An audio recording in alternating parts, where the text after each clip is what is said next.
and welcome to the adventures of Bean and Thomas. This is the second installment of a 3-part series where I turn my surly ice cream truck fat bike into an absolute unit of a bike packing rig, and then take it out on its first overnight test run. In the first part, I installed all of the bags and racks and went through why I chose them. So if you're curious to know why this bike looks like it does, just jump back a video to see the build. Or, if that kind of stuff just bores you to tears, maybe skip ahead to video number 3, where I take it out on its first overnight trip.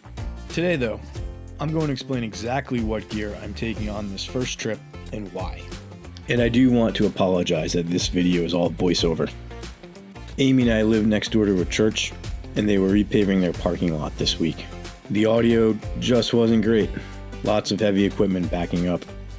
It's worth noting that most of the stuff being reviewed is being stored in a pair of Revelate design nano panniers strapped to a surly wide rear disc rack. Wide so that it fits on the ice cream truck.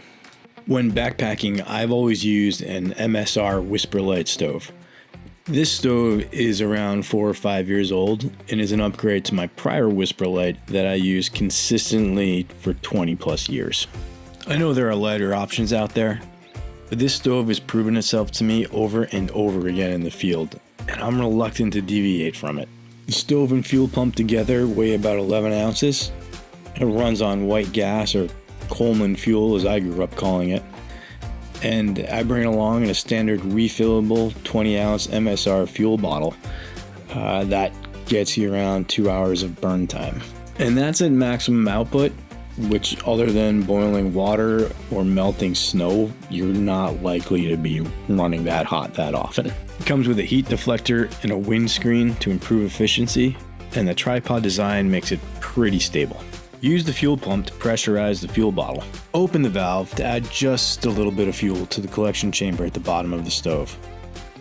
Then close the valve completely.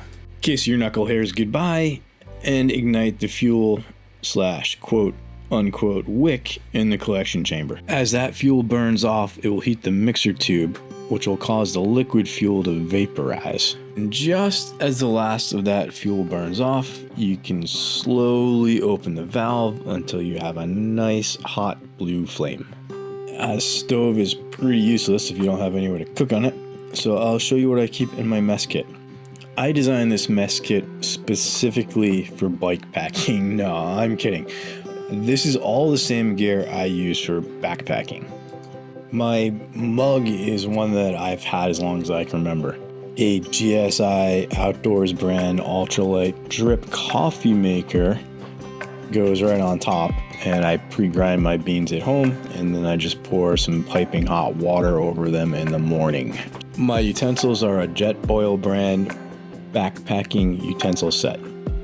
I like these because the spoon and the fork are extendable, so it makes them a little more versatile when cooking.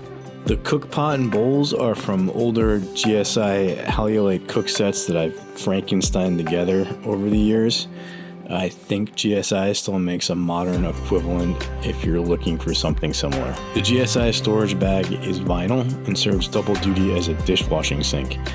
And I keep a small sponge and some mountain suds in there as well. I couldn't tell you the brand name on the collapsible plate, but I'm pretty certain this one's mine and not Bean's.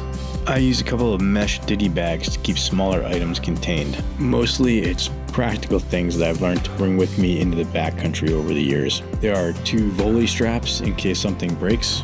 There is a fabric patch kit that will work equally well on a raincoat, a pannier bag, tent fabric, or an air mattress. There's a traditional compass and a Garmin GPS unit, and I'll have my phone and my Garmin wristwatch to aid in navigation if I need it. I have 3 lightweight carabiners and some paracord to make tying off a bear bag a cinch. There's a magnesium fire starter in here as well. I'll typically bring a lighter and waterproof matches, but in the event that everything is soaked through, this is a great last resort fire starter. There's also a small plastic trowel and some TP. I'll let you guys suss out exactly what that's for. Depending on where I'm going, I may carry wag bags with me too. Sometimes packing out everything really means packing out everything. Last but certainly not least is a small dry bag with my incidentals like my toothbrush and toothpaste.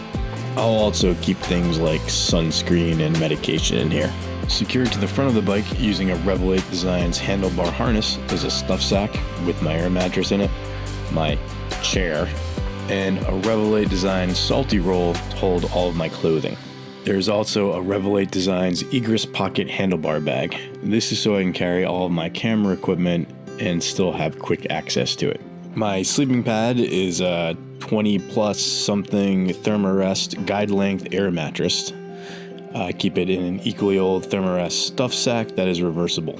Once you set up camp, flip it inside out, stuff it with some extra clothes, and you have an instant fleece-lined pillowcase. The sleeping pad can fold up into this contraption to become a chair. Is it a luxury? Heck yeah! But for a couple of extra ounces, it's nice to sit down once you are in camp. Inside the Revel 8 Design salty roll is all of my clothing. I'm doing this trip in April and the weather is still a bit touch and go, so I have thermal layers, moisture wick tech layers, a sweater, a raincoat, hiking pants, dry socks, and of course a hat and gloves. One of my favorite things about the salty roll is that it closes on both ends, so I can strategically put things like a raincoat on one side and a thermal layer on the other side, so I have quick access to most of the critical things I need.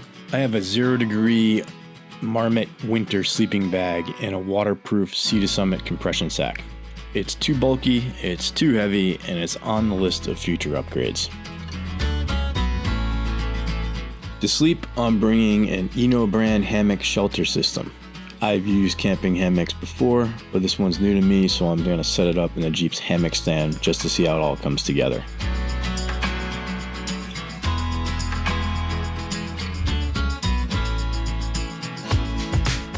There are pros and cons about hammock camping, and I go back and forth, but I really do like being off the ground if it's going to be wet out.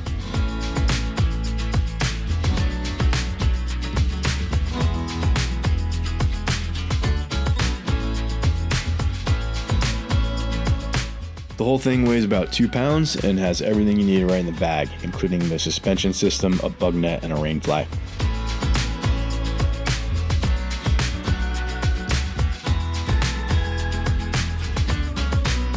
That is pretty much everything of consequence that I'm bringing on this first overnight. If you want to see how that goes, check out part 3 of this series.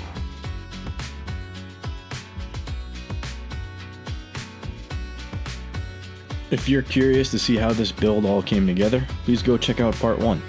And if you'd like to see the Beandog and I make the smoked pork belly ramen that I take for dinner on the first trip, that bonus content is available too. Thank you for watching, and please hit that subscribe button. It really does help us out.